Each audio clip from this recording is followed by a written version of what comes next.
The following broadcast contains strong opinions, playful antics, and controversial topics causing off-the-rails fun. Chances for being offended are higher than average for sensitive people. Viewer discretion is not advised. Live a little and have some fun.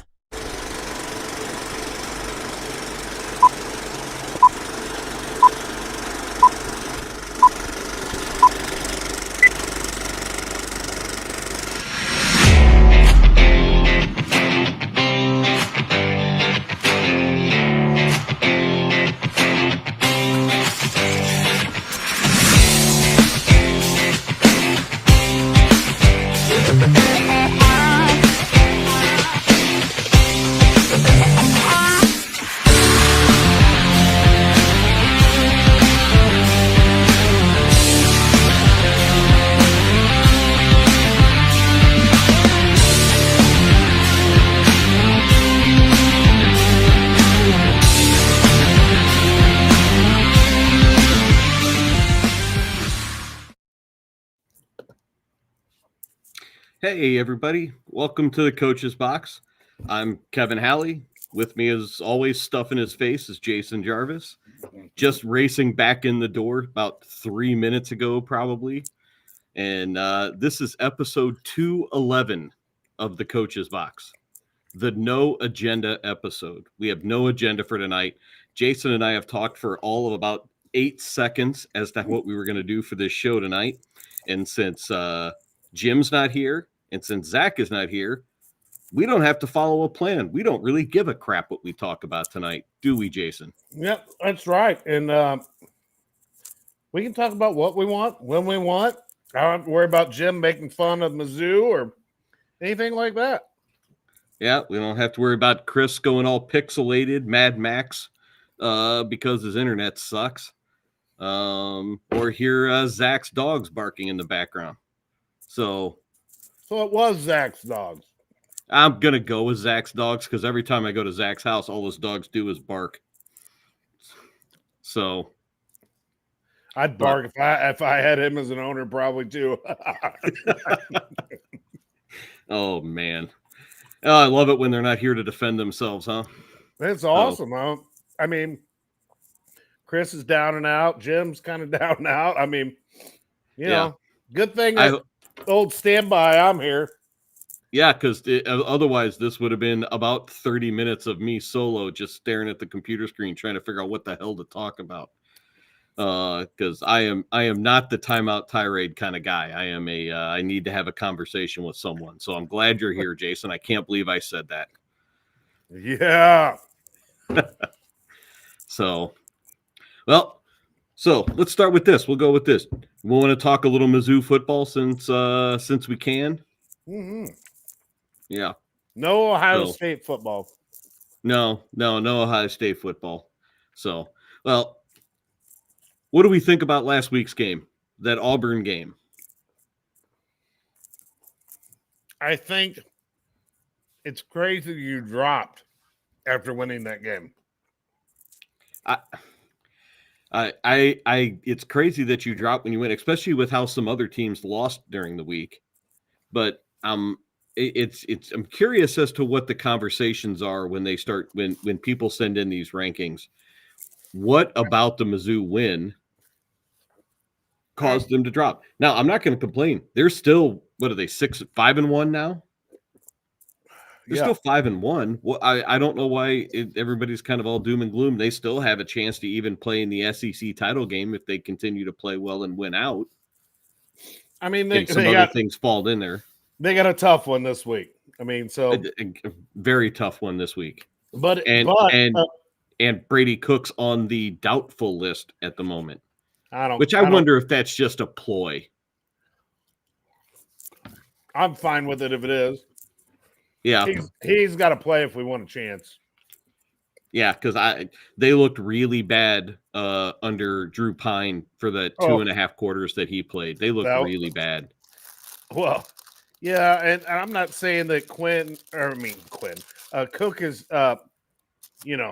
just been lights out or anything, but I'll have to give him some credit. You come back, he evidently they thought he was really hurt if he went to the hospital. You don't go to the hospital during a game unless it's pretty bad, especially for an MRI. He comes back, wills them to a win.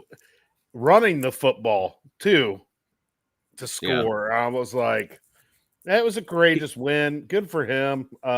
Maybe that's the boost he needed. He is a guy that plays when he is scrutinized. Seems like that brings out the best in him. He plays. And was the same last year when he had a couple of bad games. He played his best when his back's against the wall and people are pointing fingers at him.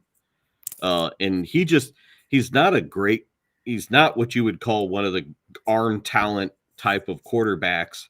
He is a game manager, gritty, lead with his heart type of quarterback. And it's a guy that loves Mizzou and loves playing for the school, and you can see it when he talks about it. And I think it just means more to him to be able to lead a team back than it would somebody else, especially lead Mizzou back than it would be somebody else who's just playing to be playing. I mean, it was his childhood dream to be a Mizzou quarterback. I mean, all these people just ripping him up, down one side and the other. Dude was pretty good last year, guys. Won us, 11 games? Yeah. We're 5-1 and we're complaining? Shut up. And they complained about him last year. He's 16-3 as the starting quarterback at Mizzou. I think we should be taking that compared to what we've had in the past with some other quarterbacks. And it's not like they had anyone on their roster that was better. Yeah. So it's crazy talk. It's confounding to me that, yes, you can complain a little bit. I'll say this. You can complain about the way he plays and his stats and some other things. I don't think you can say that. But you can never doubt the fact that the guy does not care about winning at the University of Missouri, because that's all he's done is win at the University of Missouri. So more power to him. Does he at some point surpass Chase Daniel as kind of like on that Mount Rushmore of Mizzou quarterback, or that hierarchy of Mizzou quarterbacks? Man. What does he have to do to pass up Chase? Because can we both agree that Chase Daniel is up there? It's Chase Daniel and then probably Brad Smith. Problem with Brad Smith, he didn't really win. I mean, when did they win with him? Well, he was there at was he there at the beginning of the Pinkel era? I'm not sure. I can't remember, but it's when the program kind of came out of being that laughing stock of the Big 8, Big 12 type of thing. Brad Smith went on to have a decent NFL career, really. Yeah, as a wide receiver. Right. Maybe Corby Jones is up there too a little bit because of that. I remember Corby Jones just because that was about the time I was at Central Methodist and he was at Mizzou. I ran into him a couple times in Columbia. Those are Franklin, I guess, would be another one that comes to mind. James Franklin. But no, I mean, if Cook keeps winning, how can't he be talked about in the same breath? I mean, if they beat Alabama this week, I mean, yeah. And Alabama's beatable. What, they got 2 losses now, right? 2 losses. And in a couple of games, they haven't looked very good at all. Offensively, they look really good. Jaden Milroe is really good this year. But defensively, they look very susceptible at times, especially in the secondary. But they've just got to find more inventive ways to try to get Luther Burden the ball. And they just didn't do a whole lot of that early. And to be quite honest, the offensive line didn't give Drew Pine a whole lot of time to kind of get his feet set and do what he needed to. But I looked at that game and I wondered, the offensive line aside, how did that guy start like 8 games at Notre Dame? And that's what a lot of people were saying after that game. And not change subject, but how about the Blues and Berube? Man, they whoop up on Berube and his new team. Yeah, they scored 2 goals in the first 10 minutes tonight. So 4-1 victory, good for them. Yeah, for the Blues. But we'll get to the Blues. But yeah, we will. But yeah, I think it also hurts Mizzou's top running backs out. Yeah. I mean, their top rusher's not going to play in this game. Yeah, and they don't really have they haven't really shown.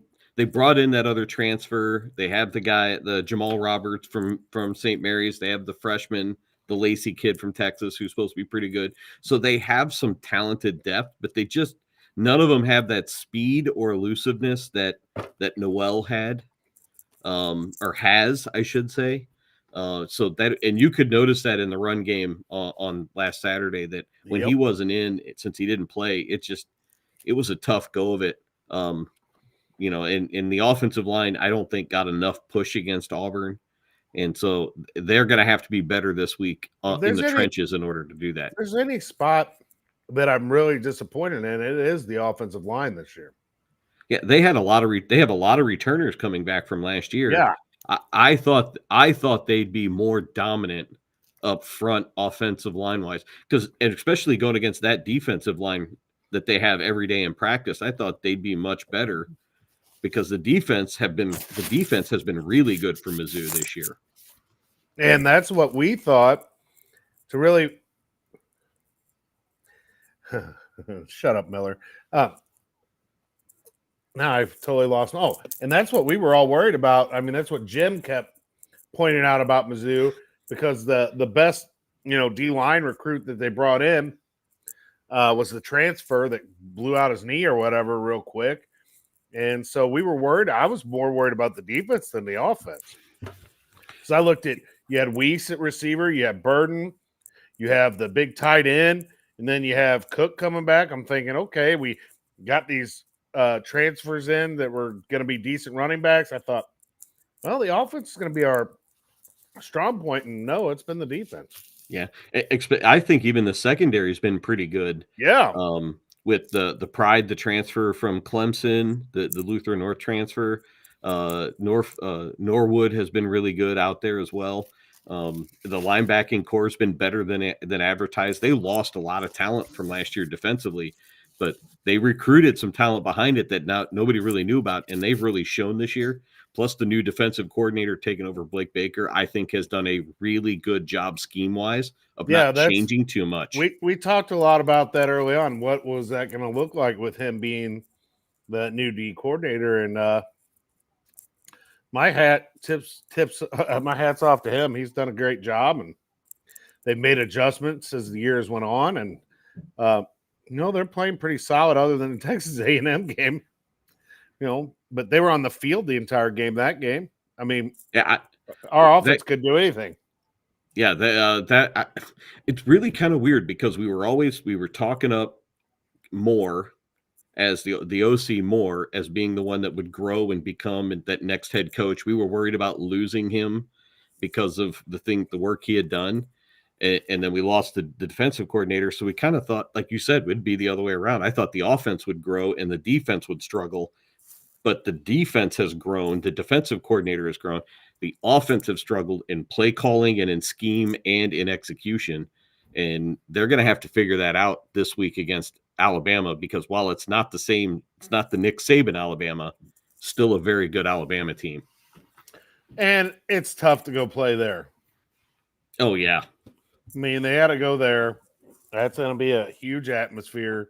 There's going to be a lot of fans there, and Alabama's looking to get back on track. It's always, you don't want to be the team playing them after a defeat.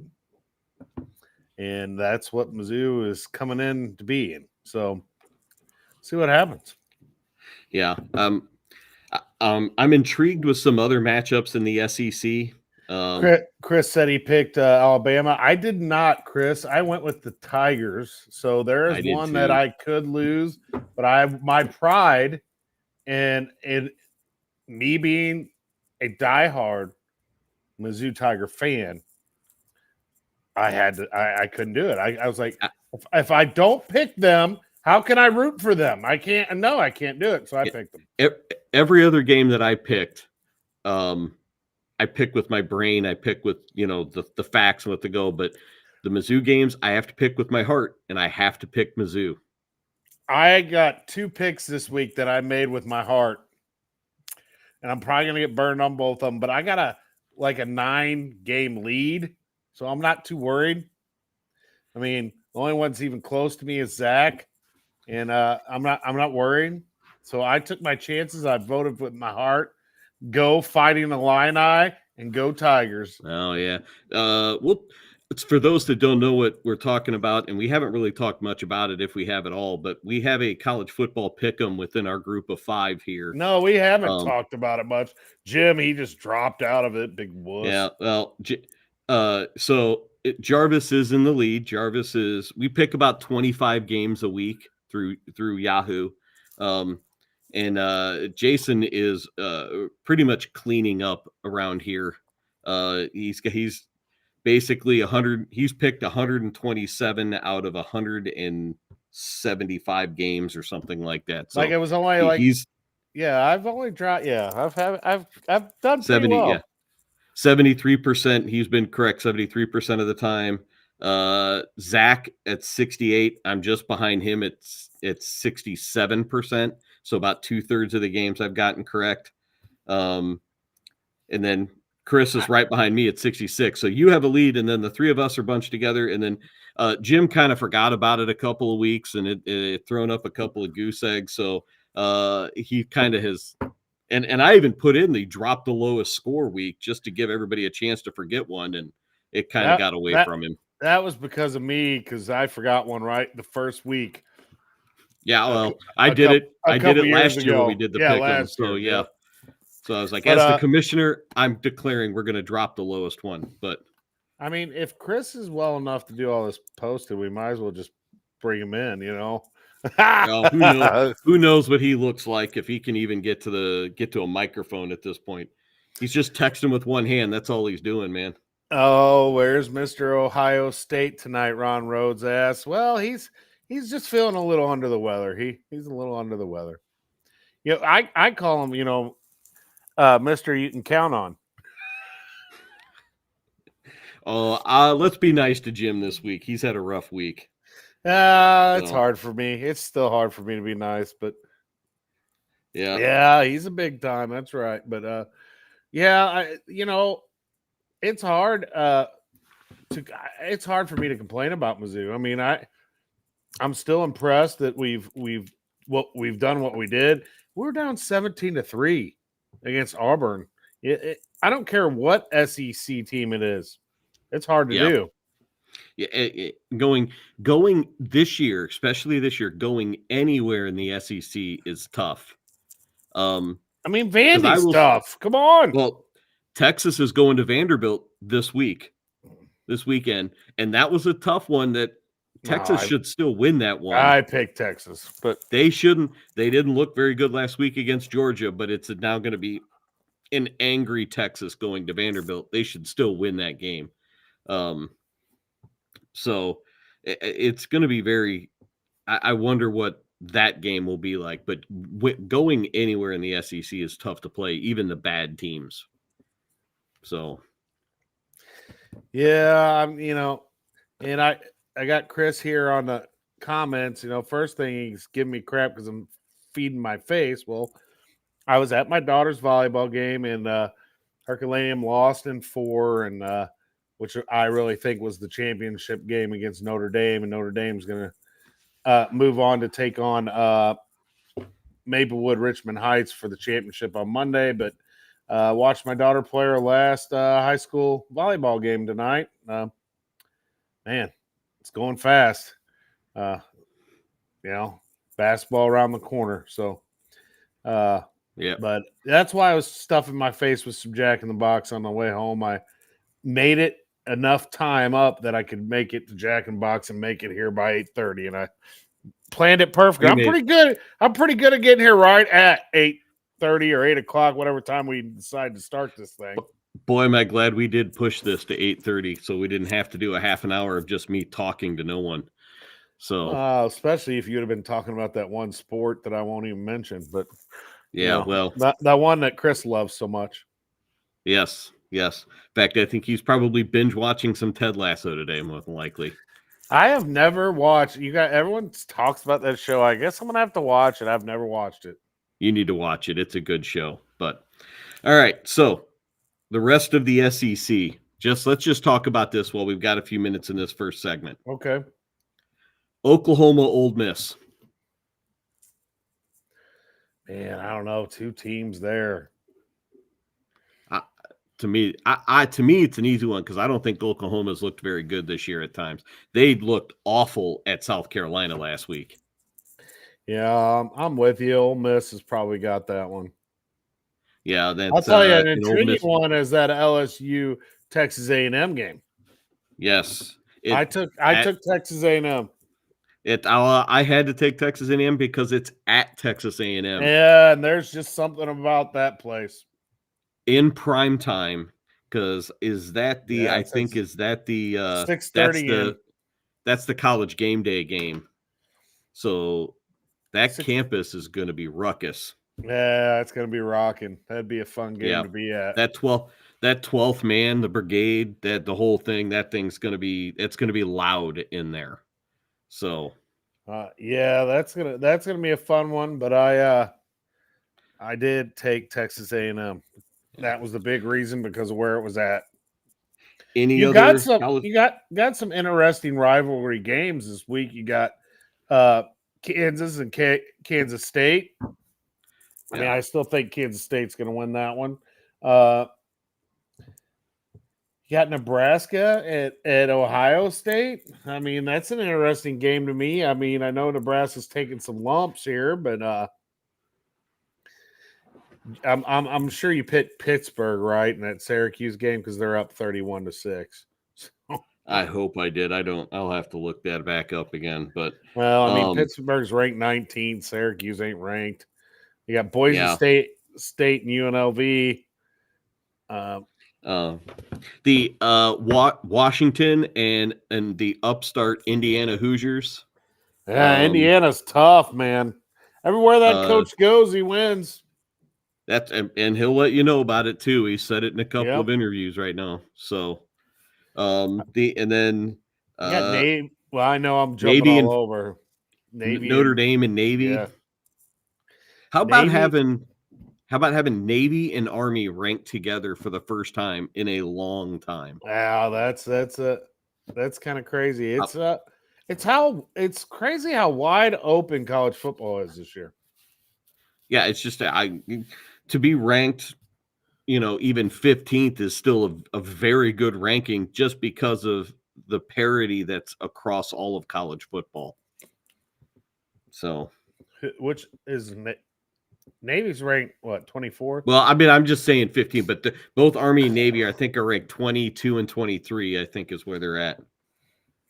I'm looking at the matchup, but on this website, I don't know. It has them had Navy as just past it. Army's 23 and Navy's 24, I believe. Yeah. So it's just the conference movement has made everybody step their game up a little bit more, and teams have just been very in this good scheduling. There's very little cupcake scheduling, I think, in some instances. Mizzou has had one or two, but everybody's got one. But I think there's been some good inter-squad or inter-conference matchups that have made for some good football. And it's not – any given week, you have no idea who's going to win what game. Yeah. Ron Rhodes says every home team will be winners in the SEC this weekend. Now, not one, baby. Not one, because Mizzou's going to do something that they haven't done. If you go by the chalk, yes, that should happen, but I don't think that's going to happen. I think there's going to be, like every week in the SEC, there is going to be an upset somewhere. I think there will be too. I don't think every home team will win. It's not necessarily going to be Mizzou, but I don't think every home team's going to win. Yeah. I'm still kind of aggravated they dropped as much as they did. I thought that was kind of a slap in the face to Mizzou. You're down 17-3, your quarterback's out, your starting running back leading your team in rushing's out. You come back and win that game and you drop. I mean, I don't understand that. I don't understand it. I don't care. I mean, these rankings mean shit. I mean, right now they only mean something at the end, but that's just kind of hard for me that they dropped, and that's just my Mizzou fan in me. I just wonder if it was more to do or less to do with Mizzou and more to do with the fact that Auburn has just not been very good, and they Yeah. just barely beat a not very good team. But still, you still beat another SEC team. That's a tough win no matter what, to beat an SEC team. So, And that's kind of what I was pointing out. That's why I was kind of aggravated with it. But I mean, it is what it is. When you're a Mizzou fan, you're used to that. The national media is not real big on Missouri. no, we're going to be worried about it, and because we're just going to be worried about it. And I did. I mean, there's been that Brady Cook interview has been plastered all over the place, TikTok and Twitter and all kinds of places.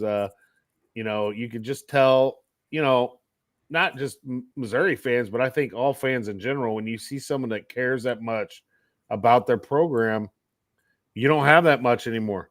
Not with the NIL, not with all these guys moving around, unhappy. I'm going here. I'm doing this. I'm doing that. Brady Cook stood here the whole time, 4 years, Mizzou. I mean, I got to give the kid credit. Yeah, it's a story that I think it will be kind of resonates with Mizzou fans, as he's a home state kid who came in and led Mizzou to all this glory, all these wins, that he'll kind of go down as a Mizzou hero, a Tiger hero, for a very long time. Yeah, especially if he continues to win.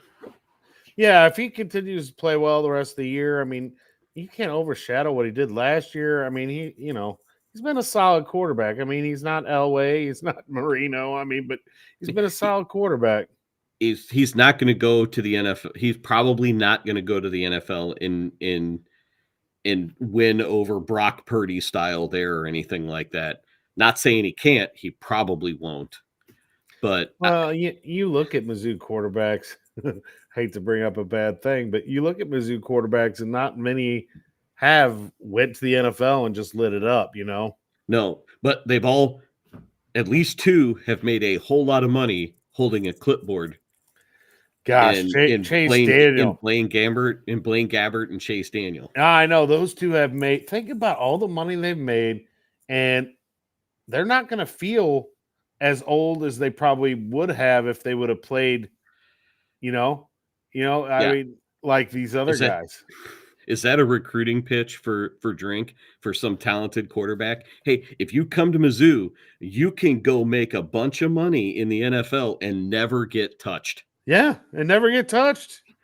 Yeah. I mean, and then when Chase Daniel got a chance, he usually played pretty well in the NFL. Yeah. It wasn't like he was a chump. I mean, game manager, did what he needed to, didn't cost his team games. Didn't try to do too much when he came in there. And I mean, it's and nowadays, I mean, you look around, I'm watching this game. You got Sam Darnold here. There you go. He's my fantasy quarterback. But you got Sam Darnold. You got all these retreads, man, that are making some noise. Look at Geno Smith has been lights out lately. I mean, he's leading the league, I think, in passing. You're talking about a guy that was an afterthought.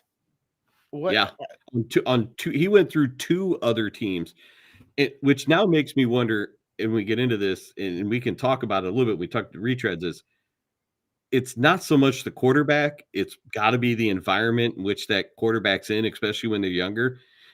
Maybe Daniel Jones isn't as bad a quarterback as what we think he is. He just needs the right situation. Okay, so I enjoyed the New York Giants on Hard Knocks or whatever, I watched it.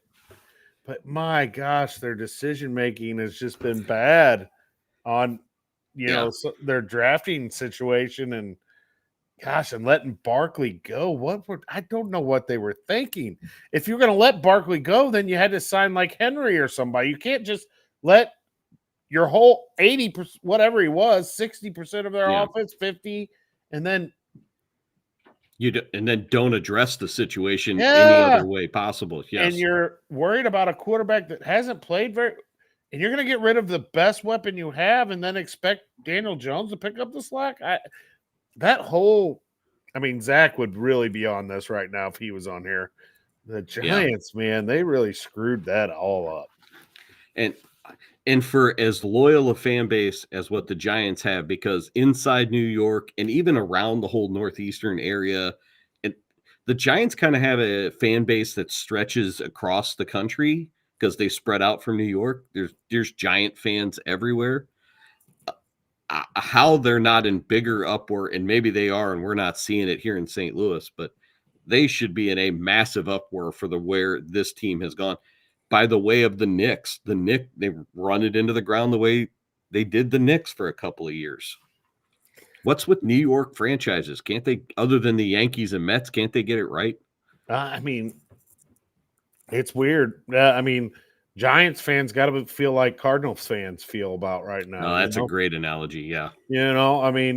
I know that we'll get into that eventually too about all the different hirings and stuff that's went on, but I still think we're screwing up. Skip Schumacher's sitting right there. You could have him.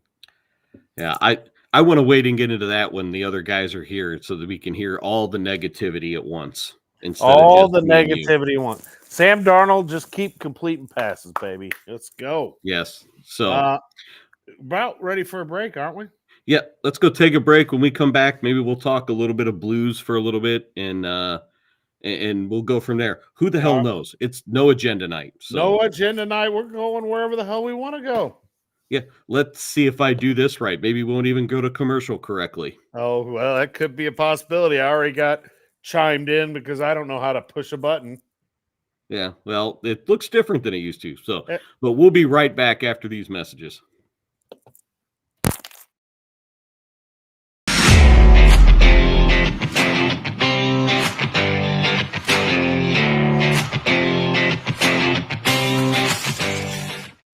I'm a bee, and I bumbled my way into your car.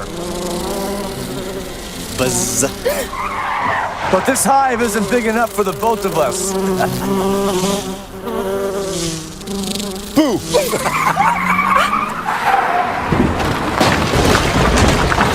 Oh, wow, what a buzzkill. And if you don't have the right auto insurance coverage, paying for this could really sting. So get Allstate, save money, and be protected from mayhem. Like me. Mayhem is everywhere. Are you in good hands? It's Between Takes with Daikin and Dave Mars. Cut. All right, next set up. Hey, Dave, we got another question about energy savings. And this is a good one. Yeah, efficiency is so important. Didn't you just talk with Daikin about this? They said energy efficiency is the key to a happy marriage. She gets the temperature, I get the savings. Good to know. I'll tell them to check with their local Daikin dealer. All right, back to one.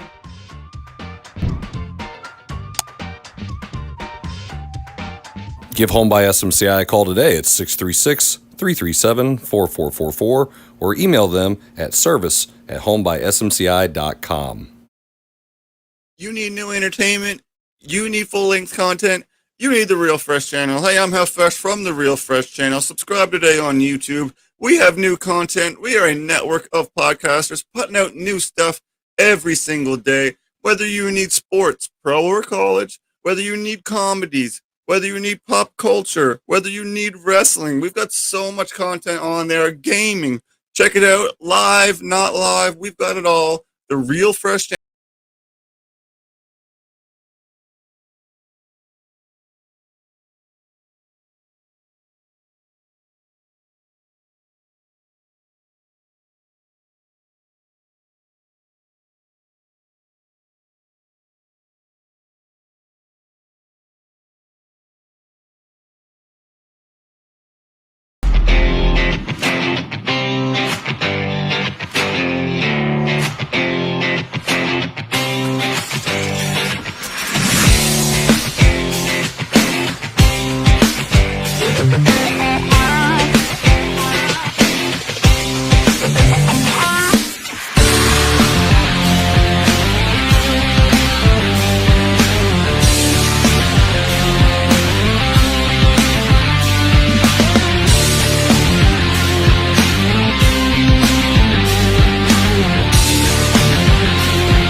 Hey, welcome back to episode 211 of the Coach's Box. Call it like we see it podcast. It's the no agenda, so we don't have an agenda. But the one thing I need you guys to do is check us out on all of our platforms: YouTube, Facebook, Twitch, X. There's probably another one that I'm forgetting about, Spotify, eventually when it gets on there. So like, subscribe, share, all those good things with your friends. Let everybody know what you think about us, only if it's good, though. We don't want to hear about the bad stuff. We're even on TikTok. I mean, we're on TikTok. Yes. Yeah, Chris makes some TikToks out of our episodes, and I kind of enjoy those and get a giggle out of those sometimes. I'm not a TikTok user, so I don't know anything about it. But all of this stuff for the Coach's Box is under the everyday free price, the very low. And I already said it. The everyday low price of what, Jason? Free. $0. $0. It is always free. So man, Kevin is the greatest host ever. Fan Mark Langhauser. Yeah, well, now let's see if he can get some of that CYC stuff right, and then I'll say the same thing about him. So I hear the meetings are great. Oh, they're fan-freaking-tastic.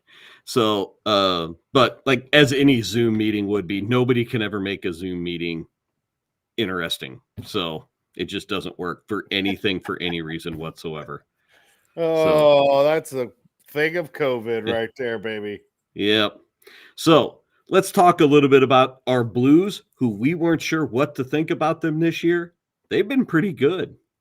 They've been fun to watch. I mean, Jake Neighbors, man, I really like that kid. And, Kyrie's played pretty well. And it's a shame Robert Thomas got hurt. I mean, as much crap as people give him, he is a dominant player. I don't care what people say. He's a top-line center. Losing him for 6 weeks is a huge loss. And they're it's going to have to be another next man up mentality. Right now, the Blues are sitting at 5-3, but 2 of their losses are to the 6-0 Winnipeg Jets and the 5-0 Minnesota Wild, and both by 1 goal each. So, Benner's been good. Both goalies have played well. Yes. So they are fun to watch, and I hope they can keep this up. And they're gonna have a hard stretch here, I think, without Robert Thomas, but hopefully they'll come together, like you say, next guy up, and do all right. We have talked a little bit about some of the additions and other teams and how GMs have done it, and Doug Armstrong got this offseason right. I agree. Yeah. So the Joseph brothers have been really good. Broberg, I believe that's his name. I just drew a blank on it. Has been really good. Holloway scored tonight. But you mentioned the ones that were coming back, but both. And then I'm trying. Ryan Suter has been pretty good. He's been the Jay Bouwmeester type of fill in there as the veteran defensively in the locker room. But I can't complain about a thing that Doug Armstrong did this year with that team. He got the coaching hire right. I think he took the interim tag off the coach and did everything that he needed to do to get the right pieces in. And they're still young. They didn't get older. They didn't go sign a bunch of 30-plus-year-olds. They got 23 to 27-year-old guys to come in, with the exception of Suter, but they need that veteran presence in the defensive end. But Suter can still play a little bit. But they got young guys to come fill this to be a good core for the next several years. Yeah, I agree. I mean, Suter, you got some players there that are playing well. I like Buchnevich, whatever, Pavel. I can never say his name, but Buchnevich. Big fan. Yes. Kyrie's going to step it up, I think, now with Thomas out. Jake Neighbors, man, I really like him. There's just a lot of things to like about this team. Yeah, I still would like to see more out of Kyrou. I expect Kyrou to be 30, 40 goal scorer, because that's what he kind of was coming on to be. And I haven't seen that full both ends of the ice kind of game out of him yet. But it's in him. We've seen it before. We just haven't seen it consistently enough. Yeah, I think he's sitting at like 2 goals right now. Something 2 or 3, maybe a couple of points, but as long as the other guys are producing, they're scoring on the power. They struggled on the power play the last few, but I think they had 2 power play goals tonight, which is a good sign to see. Did Broberg score tonight? Holloway scored tonight. I know he had a power play goal earlier. Broberg may have had a goal. My phone just died on me, so I can't check it real well. So let's see, what is today, the 22nd? 24th. Oh, 24th. Jeez. Yeah, we're getting closer and closer to basketball season, which I'm sure we'll get to later as well. Oh yeah, we are. Yeah, and it's always good to have when you have that goalie back there that I think that's given our defense, being able to take some chances and stuff. And, the Blues, they've been solid. Doug Armstrong, he needs, maybe he needs to get with Mozeliak and teach him how to maybe manage. Well, I don't know that Mozeliak's the one you got to worry about. You just got to get through this year at this point. And there's a part of me when we get to that, we'll wonder if Mozeliak's really running the show or if he's just like a figurehead and then Chase Bloom is the one that's really making the decisions. So it doesn't seem like Mo got fired, but that's for a different topic in a different segment, perhaps maybe later this segment as we transition through leadership of St. Louis professional teams. Do you think the Blues can make the playoffs this year? I do think the Blues can make the playoffs this year. They have to stay healthy. That's a big key because I don't know that they have enough. Depth. They can withstand like Thomas going down for 6 weeks, one. But if they lose Thomas and Neighbors or Thomas and Parayko, that too might be too much for them to kind of overcome on the top end side. So they have a lot of mid to low end depth, but they don't have enough top end depth, I think, to kind of withstand having a couple of them hurt at once. Yeah, and that's my thing. I think they could use another big time scorer in this lineup somewhere.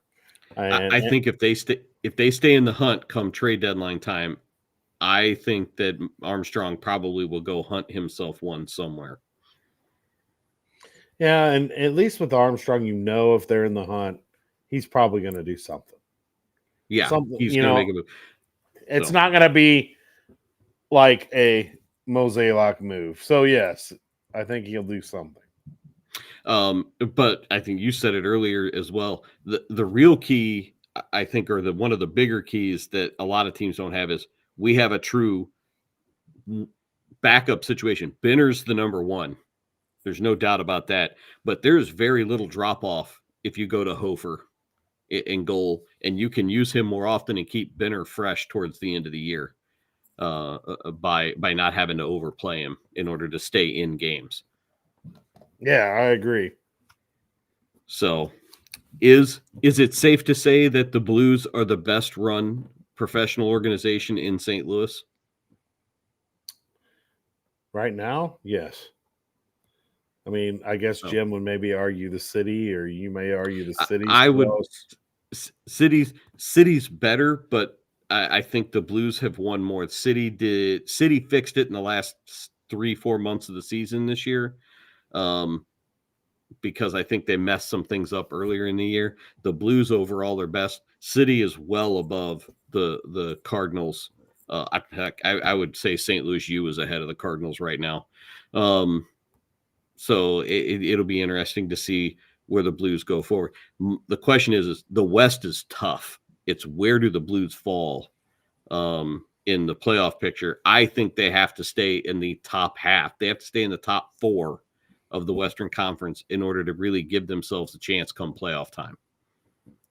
So, because having to play 4 games on the road in the first round, and you might get stuck with like an Avalanche team or a Winnipeg Jets team or the Stars or the Wild, that's going to be a tough go. You want home ice advantage for that first round. Oh, definitely. Definitely. You always want home ice advantage. I mean, I don't care what you want home advantage no matter what sport it is, in my opinion. Yeah, I think in some teams are probably better built to be on the road, but I think and it's easier said than done, but it's better said is that the Blues are the type of team I think would feed off the energy inside Savvis Center or Enterprise Center or whatever the hell they're calling it these days. So I can't keep up with all the names. It's like when I was in Kansas City recently and saw Arrowhead, and then the field has some weird name. It's Geha Field, I think. Yeah, at Arrowhead. Geha Field at Arrowhead. I'm like, that's so stupid.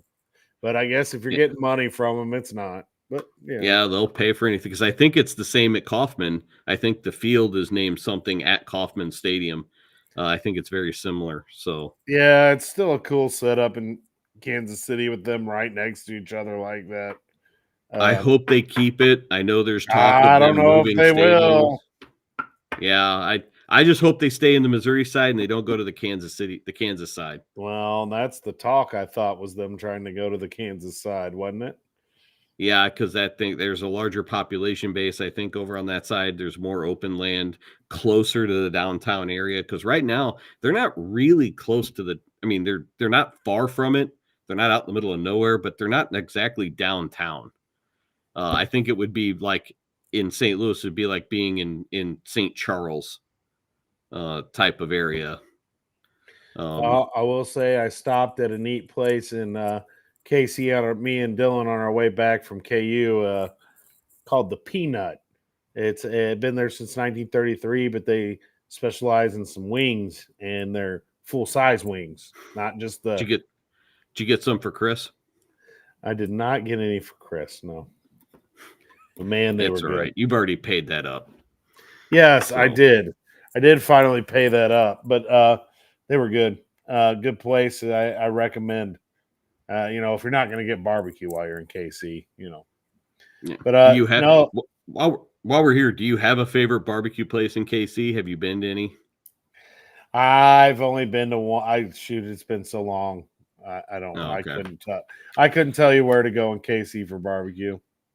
I'm probably going to get villainized for this, but I am a Gates fan. But Gates I think it's a little like mainstreamy for some people. It's not one of the hole in the wall places, but I am a Gates barbecue fan. Oh, and that's in KC. So if you're in the comments, let us know over the next couple of minutes if you were in KC. What's your go-to barbecue place in KC? And I'm a wing guy, so if you got another place other than the Peanut, tell me. I'll have to hit it up next time I'm there. Yeah, it was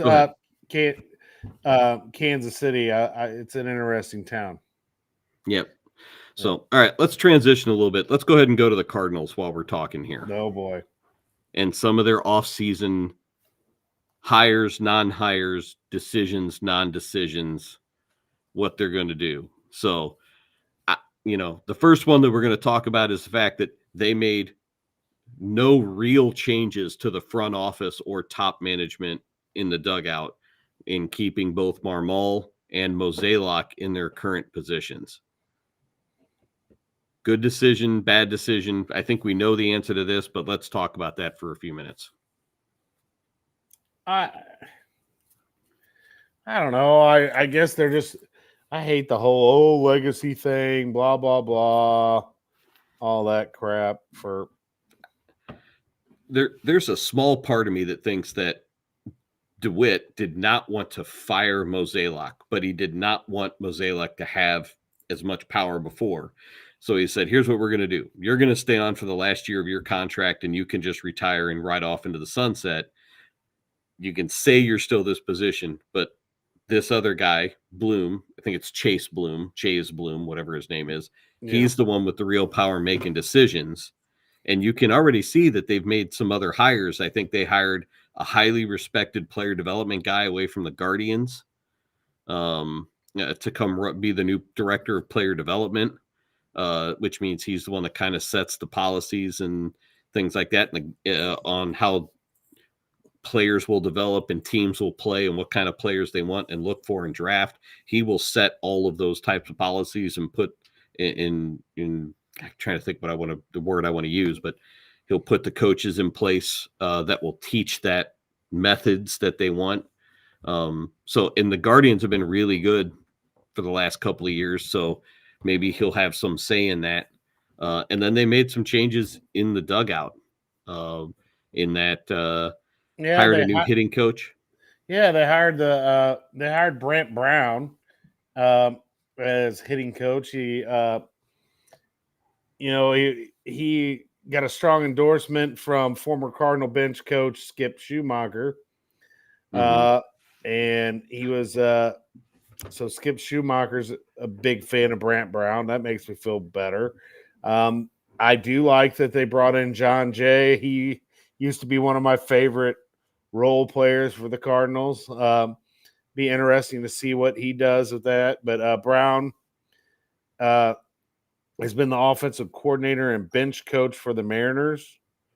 And he was fired after the slow start there this year. And he's also worked as an assistant hitting coach and hitting strategist for the Dodgers 2018 through 2022. I still have a real issue with hitting coaches having to take the fall for professional athletes and professional hitters, because especially at the major league level, I know a hitting coach they do more than just be the guy that throws BP in the cage. And they talk with some people, but realistically speaking, if you have a slow start, is it really on the hitting coach or is it just on the players not performing? So I don't put a whole lot of stock in the fact that some people are saying, well, he got fired early in the season because the Mariners weren't very good. And it's like, or they weren't very good at the time. And I was like, well, is that really his fault because the guys in the field weren't hitting very well? No, it's probably not. So I like the hire. He's got a lot of and you said it, he's got a lot of endorsements from guys that I respect and would really prefer to have in our dugout, Skip Schumacher being one of them. Well, there's been several articles out there since this has been done that are, wondering if this is just a segue to Skip Schumacher becoming the team's next manager. Because both hires served as coaches under Schumacher and John Jay, and in the new hitting coach, Brent, whatever his name is. And then, and I know it was a short tenure of Skip Schumacher as the Marlins coach, but they both worked under him. Yeah, and I don't think they would want to bring in Skip Schumacher in some sort of a role now, because I think that casts a little bit of a cloud over Marmol, in the sense that as soon as something goes haywire, there's going to be calling for his heads to put Skip Schumacher as the manager. So I don't think they would do that. But as soon as something did happen, he should be the first call they get. I wonder if they're going to make changes on the bases. Not that Stubby or who's the guy that coaches third? I can't think of his name. Isn't it like number Pop Warner? Because I think John Jay coached first base for the Mariners as well. Oh, did he? So yes. So I don't know if that's going to include a change for something. I don't know. All of this doesn't mean much unless they decide they're going to make a change to the philosophy and what type of pitchers they're bringing on. Are they going to go old, or are they just going to let the young guys do their thing next year and grow and learn? I have noticed, I done a little research before today, but also that a lot of talk about them bringing back Lance Lynn. Oh, yes. I've seen more than one article. As what? Put him with Rick Ankiel on FanDuel Sports or something instead of in the rotation. Just telling you what I read. I have no idea what their rotation is going to look like next year. I only hope that it includes, hopefully only includes Kyle Gibson Mike McGreevy, and I'm missing somebody. Because the guy they got in the trade. And Sonny Gray. So those three. I hope those three Sonny are the only Gray, ones and then they traded that guy, and that he was under contract for one more year. Fetty, Eric Fetty. Yeah, so I would think he would be in and yes, McGreevy needs to be in it. And then they've got one more open spot for someone. It'll probably be Steven Matz, most likely. Not if they knowing keep, the Cardinals. If they keep Lance Lynn, it'll be him. Oh God, you're gonna make me curse on air. So I try. I'm telling you, man, they're gonna keep either Lance Lynn and I would rather keep Gibson. Absolutely. But I could see him keeping them both. Oh, I'd much rather see some younger guy get some guy from Memphis, whoever had a good year from Memphis and has a good spring and off season, get the chance to kind of fill that fourth and fifth spot. Logically, you would think that's what they would do right now, but yeah, it makes the most sense. I guess we're going to find out who's making decisions by who's in the rotation come next spring. So and Willie McGee is retiring from the coaching ranks. It looks like. Yeah, he's taken a front office role, the very vaunted special assistant to the president of baseball operations, which means I have no idea what that means. He's still getting a paycheck, but he gets to be at home. Yeah, it just means he's not coaching. I mean, he's still a figurehead at some capacity. Yeah. Willie's like, I don't want to do this anymore, but I love my paycheck. Well, let's do this, Willie. Let's name you a special assistant. Almost makes me feel like I want to go to my boss and ask if I can be a special assistant and then stay at home while you pay me the whole time. Man, that would be Wonder how that would go over. Yeah, not so much. So do you think they've moved? Do you think the Cardinals have moved on from Goldschmidt permanently, or do you think they're going to look to re-sign him? I know they said they've moved on. Do you think they might entertain? No, I think they're done with him. Yeah. Okay. So, I think they're done with Goldie. I think, I mean, if they're really cutting as much cost as they say, do they trade Arenado? I mean, if they're going to get down to where they say they're going to be, I think you almost have to, or you're going to have to some of the other guys that they're paying money. Is it Contreras or Arenado? One of the two has to go in order to get the payroll down, I would think. Well, I could see it being Contreras then. And you go with Herrera behind the plate. Herrera and I think the other guy will catch more. Pajes or whatever. Mr. Beer League softball look. Yes. I could see them going with those two and shipping out Contreras. Contreras is not your typical Cardinal type of player. He's not afraid to speak his mind once in a while, and I don't know that they like to keep those types. I don't care. I like Contreras. If I had my pick, I'd just get rid of Arenado. I just don't. I've kind of soured on Arenado.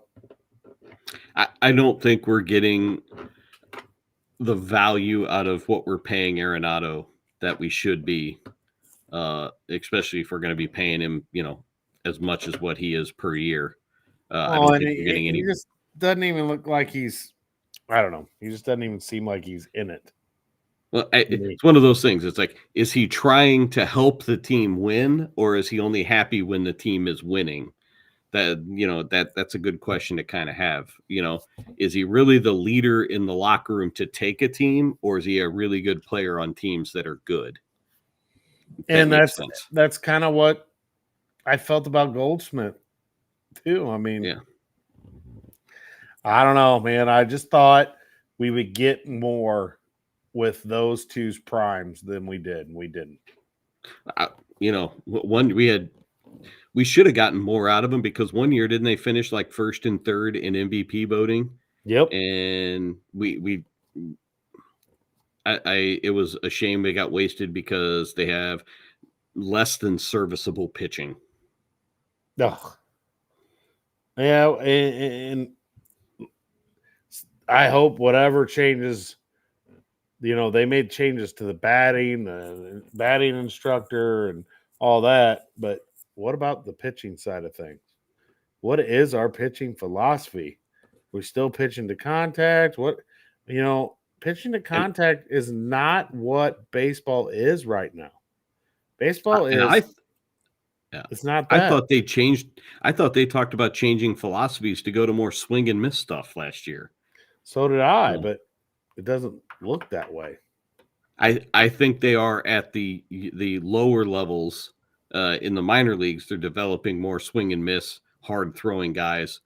They just not at the major league level yet. And it's like, well, then let's figure this out and start getting some of that at the major league level somehow. If you're going to get those guys. We talked about the pitching staff. We didn't even say Michaelis. Well, because I don't think he's coming back at all. Well, he's under contract. I thought his contract was expired this fall. No. Oh man. We need to find a way to have that thing expire. No, his contract, I'm certain we have another year with him. Yeah. I would trade him to the Giants and not the ones in San Francisco, the ones back in Japan. He signed a 3-year contract with the Cardinals. When he signed it in 2025, yes, he will earn salary of $16 million, while a total cap hit of $17,666,000. Yes. Oh man. Because we signed him to a 2-year extension on March 24th, 2023.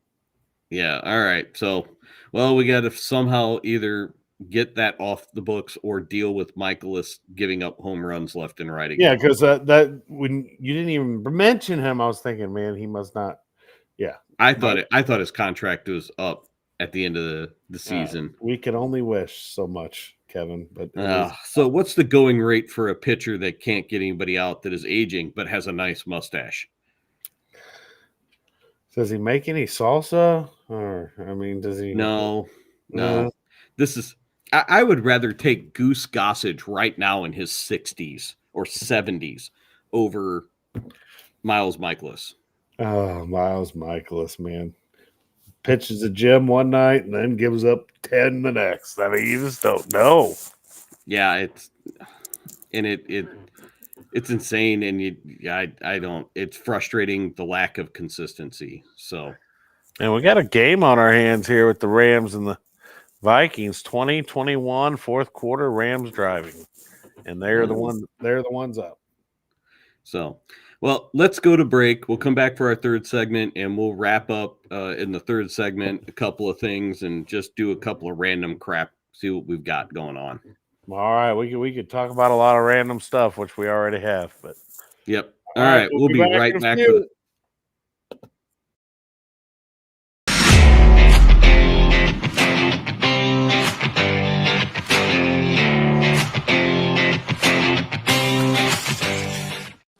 I'm a bee, and I bumbled my way into your car. Buzz. But this hive isn't big enough for the both of us. Boo!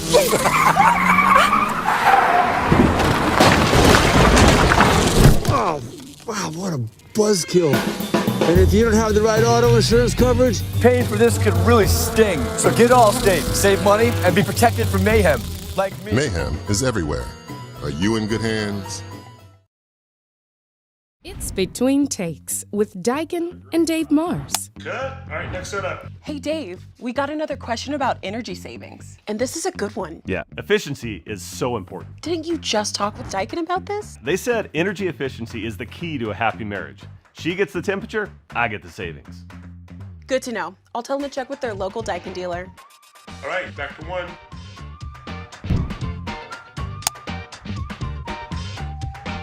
Give Home by SMCI a call today at 636-337-4444 or email them at service@homebysmci.com. You need new entertainment? You need full-length content?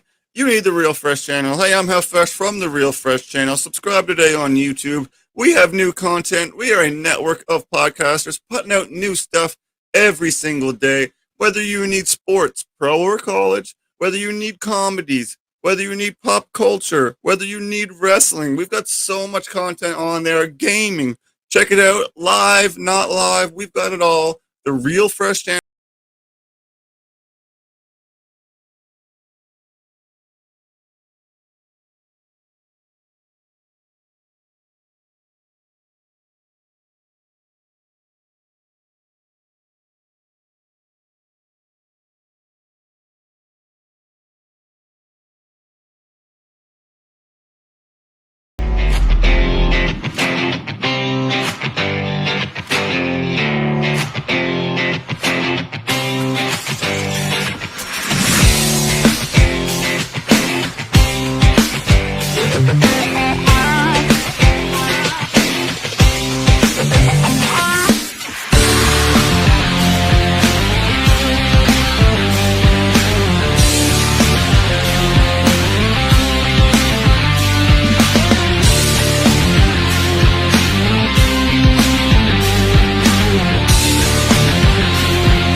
All right, everybody, welcome back. Episode 211. Who would ever thought we started in this basement here?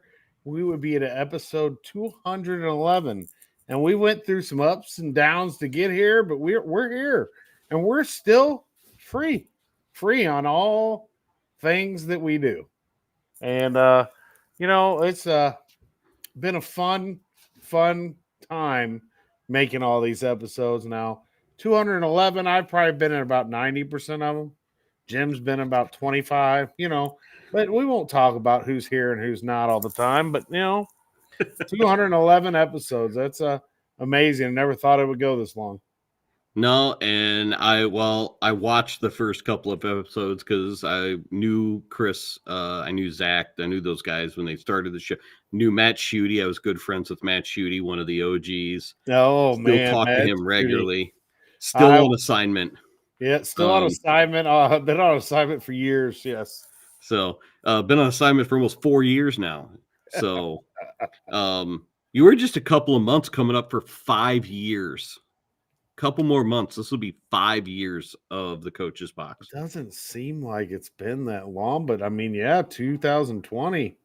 Yeah. So, and I think I came in somewhere kind of part-time-ish in the 40s or 50s, maybe later, but probably somewhere around the 80s is when it was a little bit more of a full-time kind of involved when I could be here type of thing. So it has been a really long, wild ride. Watching the growth of this. Yeah, it has. And I'm anxious to see how this grows as some of us, we're getting only a few more years, I'm gonna be retired from this crap. Not, so I don't know. What are you gonna do? I don't think I'll retire. I think what I'm gonna want to do is I'll retire from public school and then maybe catch on somewhere else. You never know. Yeah, I'm not in the public schools, so I won't get to retire that early. I'll work for about another 20 years probably before I can retire. They'll have a statue of you at the softball field over there at St. Pius X. Hopefully it's a new one built in a way that drains so I don't have to work the damn thing so much. So what's that being built out in front of there? That's our new baseball field. Because if you don't know the layout of Pius, the baseball field currently it's a backstop with 2 dugouts and then a temporary fence with no other fencing. So it's just kind of out in the middle of the campus. This gives us a fully enclosed real baseball facility, which would be really nice moving forward. Kind of right there in the front of campus. Somebody gets a hold of a ball down the left field line. They have to really get a hold of it, but they could put one up on Highway 67 up there if they really put a charge into it, which would be kind of cool to see if somebody does. That'll be So- kind of cool to have right out front. It's a good recruitment piece. Well, we don't recruit. We're not allowed to.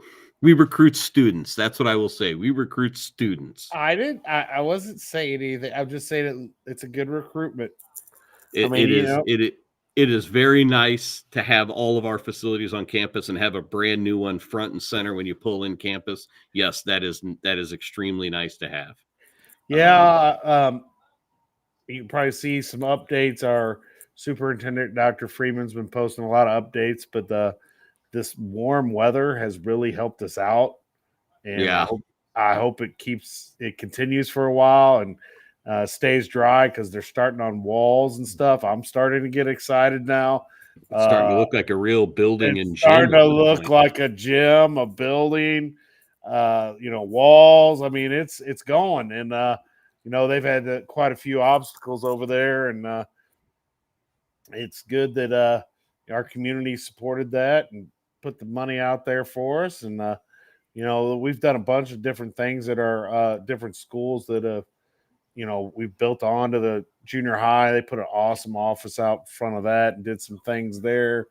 And they're changing all the entrances to a lot of them. And just really nice. We got that great turf football field and things are looking up. It's a good time.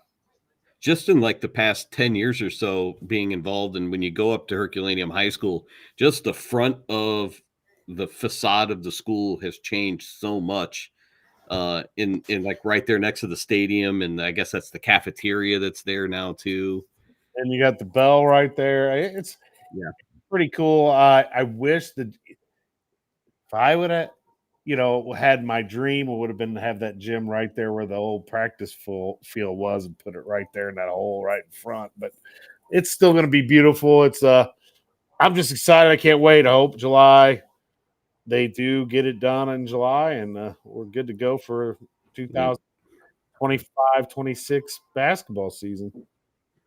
Yep. Are they putting locker rooms underneath the floor like they do now, where it feels like the whole building is shaking anytime somebody dribbles? I don't think it will have that shaking anymore at this gym. Well, no. I will say, and some people that was always to me, it's like that can be a little intimidating if you're not prepared. As someone who coached JV for visiting teams that went in there, and you take like the JV girls down into this locker room, and there's some people still practicing. The guys are still practicing on the floor above it, and all you hear is this pounding, and like it feels like the floor is going to shake and fall on you. Oh, it's a little intimidating. Yeah, Robinson has some unique things with it, and Chris will forever always cherish, I think, Robinson Gymnasium. It did him well one year, and yes, ain't St.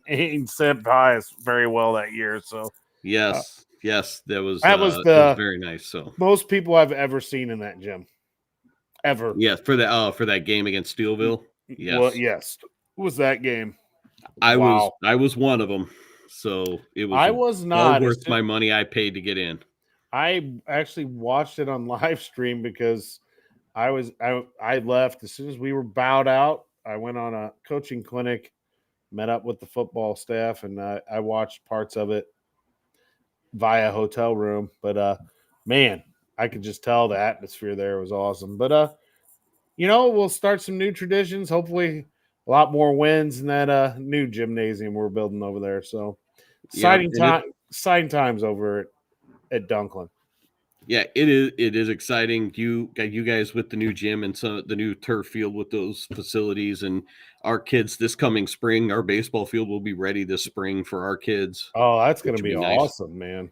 And it's very different. The dugouts are sunken in about 2.5 or 3 feet. So it's going to kind of feel more like the sight lines of the field for the fans will be around it. You'll be able to see it everywhere. There won't be dugouts in the way. You'll be able to see over the top of them. And it's going to give it kind of a big deal kind of feel for the kids. I can't wait to see it. So, and see it get played on. And I was walking the infield today. They're putting the infield dirt surface in today. That was really nice to see. So I'm excited to see what it is. So that's awesome. Yep. All right. Let's close out this third segment. I've got a little question for the two of us, and I'll go first while you can think of the answer, while you can think of your answer. I already got mine, but go ahead. You already got yours. All right. If you could change one rule in sports, what would it be? Mine, it's going to be very simple, and you may not know what I'm talking about, but anybody around here that's ever watched professional soccer knows I want to put an on-field clock for soccer, for professional soccer. I'm done with injury time.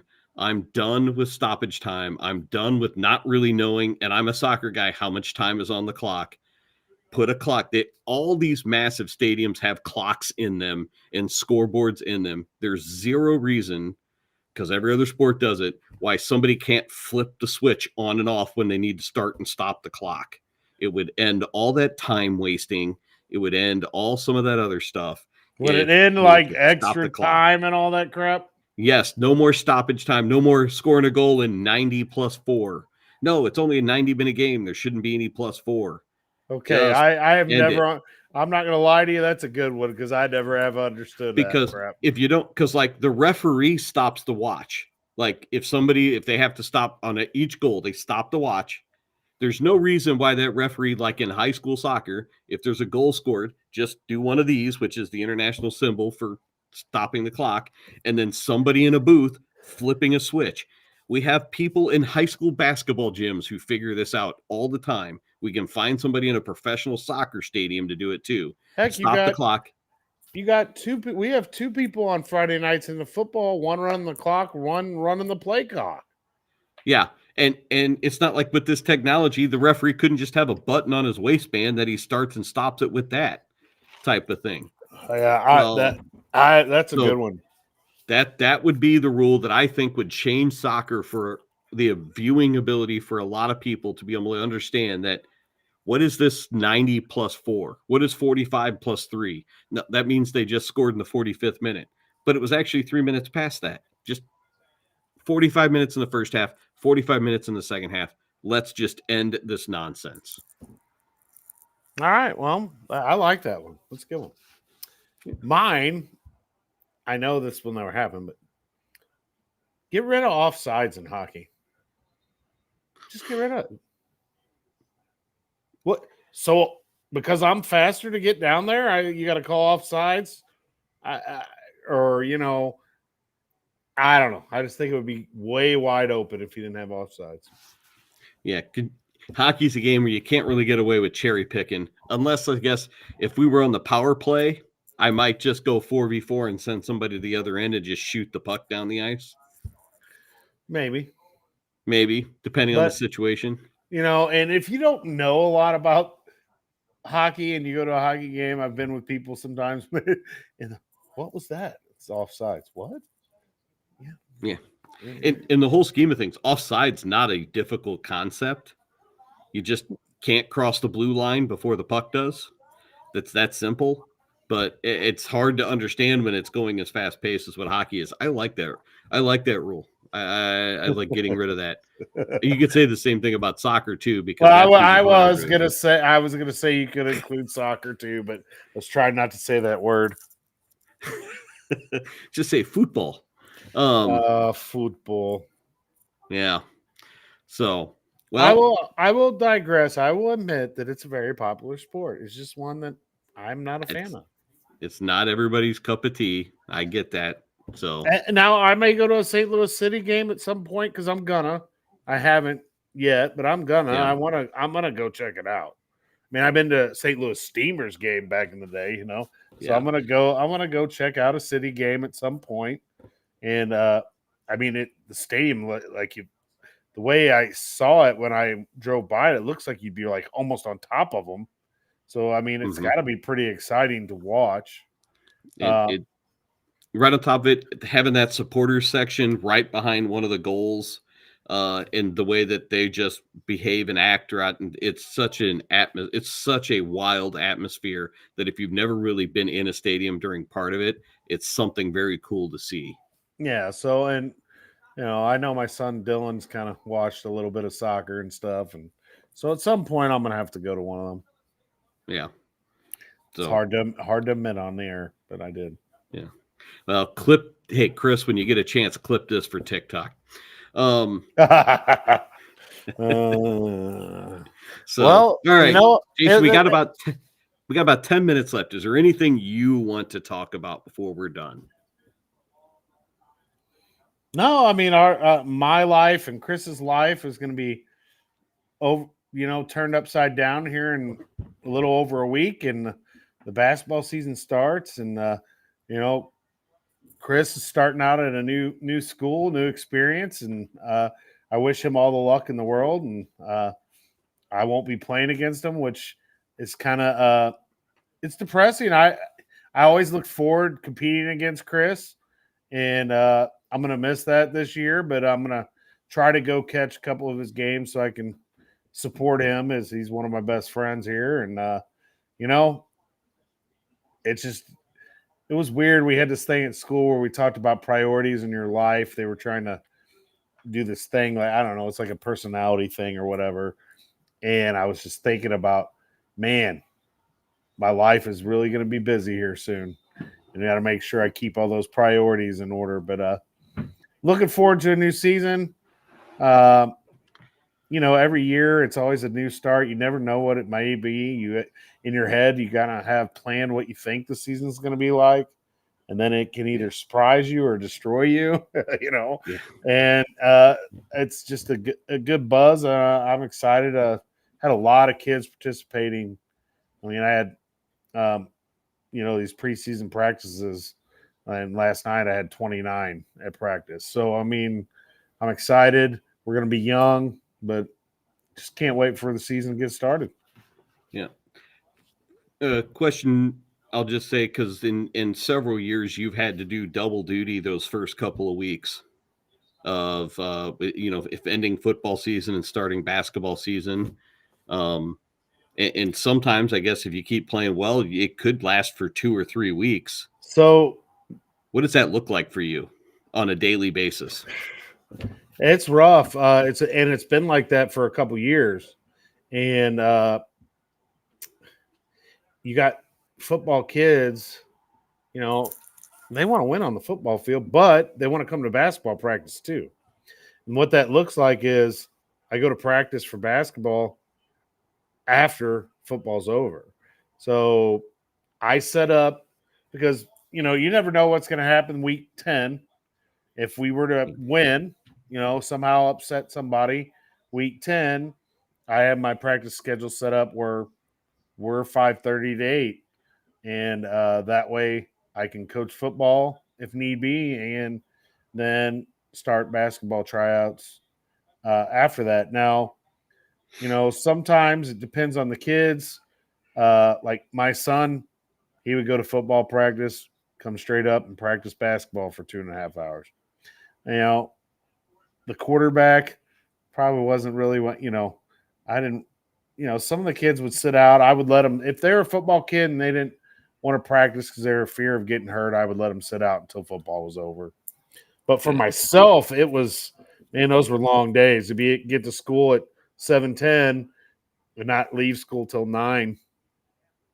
When I was at Crystal, we had a year where I was Jones's assistant on the girls' side, and we had 3 weeks. We made the Elite 8, so we had 3 weeks that I was doing football and basketball. 3 weeks. Yeah. I was a couple of years ago, I was talking to Dusty Wengert. He's now a head softball coach at St. Charles Community College. He was the boys basketball coach at Valley Catholic at the time. And their football team. He was also at Perryville too, right? That the same guy? At one point, yes, he was at Perryville. Okay. At that particular time, he was so he was coaching boys basketball at Valley Catholic, and their football team always would go to the championship game that weekend of Thanksgiving, when everything was that week of Thanksgiving, and they played in that tournament at Crystal City that first week, and it never failed. They always tried to get the Tuesday time slot when they did it. They'd try to figure out the bracket so he could play Tuesday. But he goes, it never fails. We play all the way up until that Saturday after Thanksgiving. And I'd practice for a month with 3, maybe 4 kids, because the football team, you're trying to keep everybody healthy, so you're not running the risk of getting anybody hurt doing anything. And he goes, and then that Sunday, all those kids after football would show up and we'd have like a 3-a-day practice, just trying to make sure we had everything put in place so that we could play on Monday or Tuesday. Well, I can remember them coming to that Crystal City tournament, and that was before I was coaching. But I think I might have still been on the girls' side at Crystal, but I can remember them winning a state championship on that Saturday, coming there on that Monday or Tuesday and winning their first basketball game in the tournament. And some of those guys hadn't practiced at all except the Sunday before the game. Yeah. And it's there's just like he goes, for those first couple of weeks until we got everything in, I couldn't structure. You can't structure things very much except with a couple of kids. The rest of it was like, just go be athletes and do your thing and just try to get them breaks, because it's a different type of conditioning. They were conditioned to play football. They weren't really conditioned to play basketball. Oh, it's a totally different conditioning, and that's. And I know they can't do, they're never going to do it and blah, blah, blah. But at least we used to get a lot of times a week off between the two. There is no time off. I mean, we're playing on Friday of next week. And if we lose, those kids are going to be expected to be at tryouts on Monday. Yeah. Basketball is, I'm not a basketball coach anymore. I used to coach JV basketball for years. It is the most unreasonably long schedule.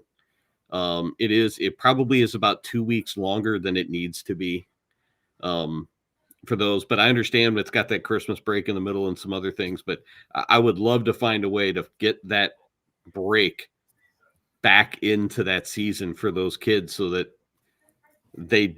kids aren't, especially at small schools that need to share athletes, going from field to gym to field without even so much as a break on their body. Oh, I mean, my son, when I had him, and like volleyball got over, we lost tonight, right? So they at least have all next week. Yeah. Off. If you're a boy, and if your teams are good, I mean, you might have a couple weeks. I had at Hergy, I've even had where we've practiced a week and a half or whatever it was of both. And that's hard for kids, man. And it's hard for kids to sit out, especially you got someone like Dylan who his first sport was basketball. Yeah. And football's still going on. But he wants to be at basketball, man, and that's rough. I believe we shouldn't even play basketball until December or maybe even later. I don't know how it would look, but I think you could get away with not starting basketball until December. And that would give you the time. Yeah, every year it seems like for the longest time I didn't think you could play basketball games until real games until the week after Thanksgiving, except for a couple of exceptions with those Turkey Day tournaments and things like that. And now that first game is like that Friday night before Thanksgiving. You could play that night. Oh, but you have to have all those practices in. Our first game is November 26th.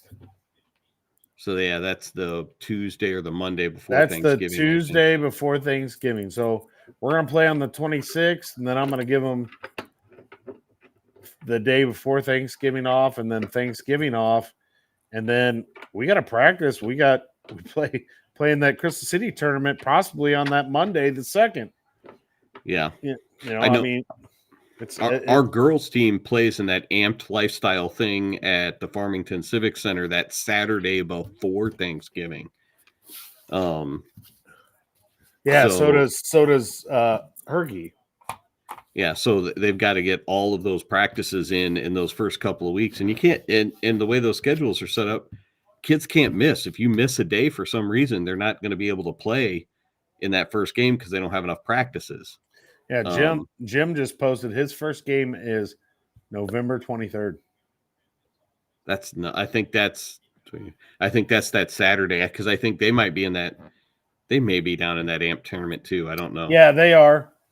That'll be Saturday the 23rd because I know Jill has a game that day too, and they play in it. I know I've broadcast that game that tournament a couple times, but anyway, that the 23rd, yeah, that's that girls tournament. We play on that following Tuesday, and then we're off for Thanksgiving, of course, and then we start that Crystal tournament. And yeah, I mean. Yeah, with two new coaches at Pius, I'm not 100% certain on schedules, so I don't know when our boys start, to be honest with you.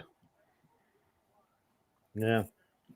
I think if they start the week after Thanksgiving, they're getting a late jump on but our schedules have been so messed up as to when we can play and who we're playing and having to find and fill holes. It's been kind of tough and kind of jumbled up the schedules anyway. Well, my thing was I tried to get I wanted to get some games in because you go down to the Park Hills tournament for that seed meeting. And if you haven't played you only played 2 games. And, we never get ranked very high as it is. I mean, I went down there undefeated and was still a 10 seed or a 9 seed or whatever. I mean, so you try to get some games in so you at least have something to talk about when you go to that tournament. So I'll have hopefully 3 games in before we seed that tournament. I'll at least have 2 in before we seed that tournament. But yeah, I mean, sometimes I went down there and team hadn't played a game or they played 1 game. How the hell are you seed somebody that's played 1 game, 2 games? Yeah, it's a difficult thing. And then you never know what the weather's going to throw you come December and January. They're saying I read somewhere the almanac says it's supposed to be a pretty wet winter. I guess it wouldn't be 1 game because you do have several weeks, but I'll have 3 games in that Crystal City tournament, and then I actually have 4 other games. Wait, no, 3 games in the Crystal City tournament, and then probably the first game I play on the 26th. That'll be my 4 games to get my seed. Yeah. So it's hard. Most teams don't have more than 4 or 5 games, if that. Yeah. And down there, I know, if you're in that Arcadia Valley Turkey Day tournament, Thanksgiving tournament, 3 games. Yeah, the Thanksgiving tournament. Well, we see the Crystal tournament, we just seed it by what we say about our teams. I mean, you got to trust the coaches, read what they say, okay, and if you know show up to play, and if you know who they have coming back and blah blah blah. Like a few years ago, when Dylan and his class was going to be seniors, Gabe and all them, I'm like, we're the number 1 seed. I mean, I felt like we were, and we were. I mean, I knew what I had, but there's a lot of years you don't know what you have. You're just okay. I got this coming back. Whatever you guys think. Yeah. In those situations, in those types of tournaments, would you prefer to seed those, or would you prefer to just draw out of a hat? Draw out of a hat would be kind of cool, but if you draw if I were to draw Saxony Lutheran right off the bat, that's a tough game to play, man. You know what I'm saying? Yeah. So I don't know. I don't mind the seeding. Usually it goes pretty well.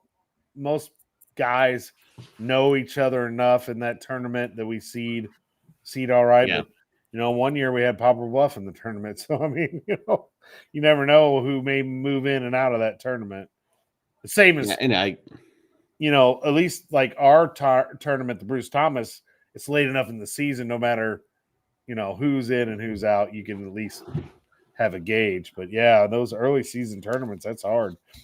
That Thanksgiving tournament that you brought up and the other ones like it, that is a big reason why we still play basketball in November.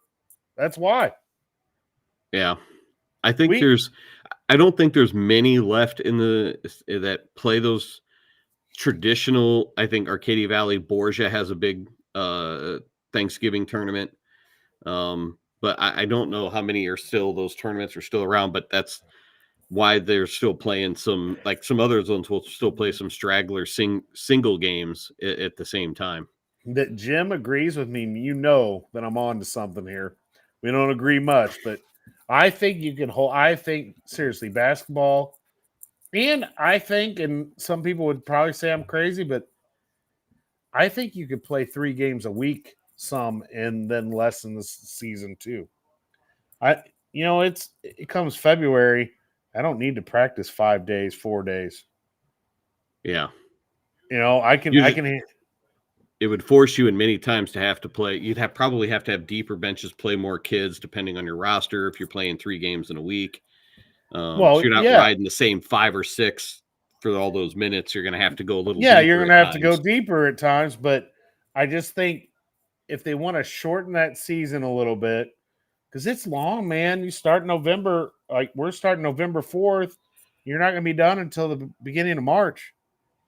Yeah, so November, December, January. So it's 4 months. It's longer than any other season. My last scheduled game, regular season, is February 28th. Friday, February 28th is my last scheduled game. And I realize I have to remember that everything's moved back a week this year than what it normally would is. Be. So even February 21st, which would be that previous week, still seems really late for me. But as a small school, we tend to play earlier with those districts. Yeah. Normally it would be that week for us, but this year it's it's another week back. But February 28th, we are playing and we can turn around and play our first district game that Monday following. Well, I'll put it this way. So for some of your kids, you could play a regular season game on February 28th, and some of those kids will play a baseball game could play a baseball game if you're not still playing on March 21st. It's insane. It's insane because we'll start. I think spring. I'll start soccer practice on the 3rd with the girls' team. Well, we'll still be playing. They'll districts. Yeah, we'll still be playing districts. Yeah, well, I mean, because I remember even last year when Portell was he was still playing coaching basketball with the Pius girls as they were going to the Final Four. For the first 2 weeks of the season, I was basically the head girls soccer coach. I ran tryouts as the assistant while he focused on coaching that team to the Final Four. So I mean and I got into being assistant, so I didn't have to make decisions. And then had to start making decisions there. I enjoyed it. It was fine. I'm not upset about it, but I was like, man, I want to be an assistant, so I don't have to do this. So the hardest thing to do as a coach is to have to cut. Yeah, unfortunately, the numbers weren't great enough to have to cut, but there were some kids that I had to say, you're going to have to play JV. And because we have a lot of numbers on varsity coming back last year. So that was the bigger thing. And some kids who in some years maybe could have gotten some varsity minutes. And we were like, you're going to have to go play JV this year. And that's really what gets me. Yeah. And I vouched when I became a coach, I would never, ever post a list up at 7 in the morning and you come in and look at it. And because that's how it happened to me. My junior year, I got cut from basketball. And I had to come in and look at a list. You bring your stuff with you in case you got practice that day and then realize you don't need it. That was a horrible feeling. And then not told why I wasn't kept or not, Yeah. And I said, I said, I'm never doing that. I bring in every kid into my office, tell them straight to their face. And I don't pull no punches, man. I tell them exactly. I luckily in softball, I haven't had numbers great enough where I feel like I have to cut. There are some kids that probably needed softball more than our softball team needed them, and that type of thing. But they're great kids. But I'm honest with each kid. I have a conversation with each one after a week of practice and be like, hey, this is the role I see you playing. It's your job to come into practice every day and get better. You're not going to get a whole lot of playing time or at bats, especially at the varsity level. You're going to get some time when we play JV innings and things like that. But is that something you're willing to do? And for the most part, when you're honest with them, they're like, they may not agree with it, but they're like, yeah, I'll do it. And I said, that doesn't mean it's not going to change. You can earn something. You can earn more, but this is where we see it at right now. Kids really sound that's exactly what I do. And Yeah. I tell up every kid straight up, okay, I see you this. That could change. You may be a starter 5 weeks from now. I don't know. Yeah. Right now, you're the 8th or 10th man. Yeah. So, well, I'm glad you showed up. I'm glad we got to do a show. I'm glad, that some of us could actually be here. And I don't cut Zach McVey any slack. I'll cut Jim and Chris some slack, but Zach McVey, none. Zero.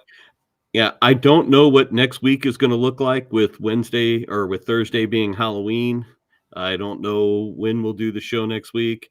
We've got a bunch of guys preparing for basketball season, and especially after that, who knows what the show schedule will look like during basketball season moving forward. You almost said it. It's going to look like a shit show. I mean that's what it's going to look like. I almost said cluster, whatever. Well, I thought shit show was more appropriate, but yes, I mean, but we're going to be here at some point, and I'm sure we'll do a show at some point next week.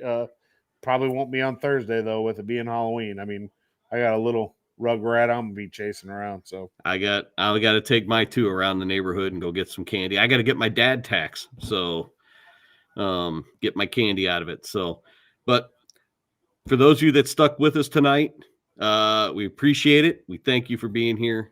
Like, share, follow.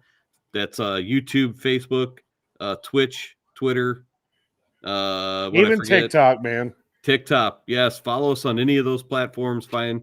But we'll all be back here next week for episode 212. Can't wait. As we make our pathway over the next few months, like I said earlier, to 5 years of the Coach's Box. So we're gonna get there. But we will see you guys later. Have a great evening. We'll see you next week. Peace. Peace.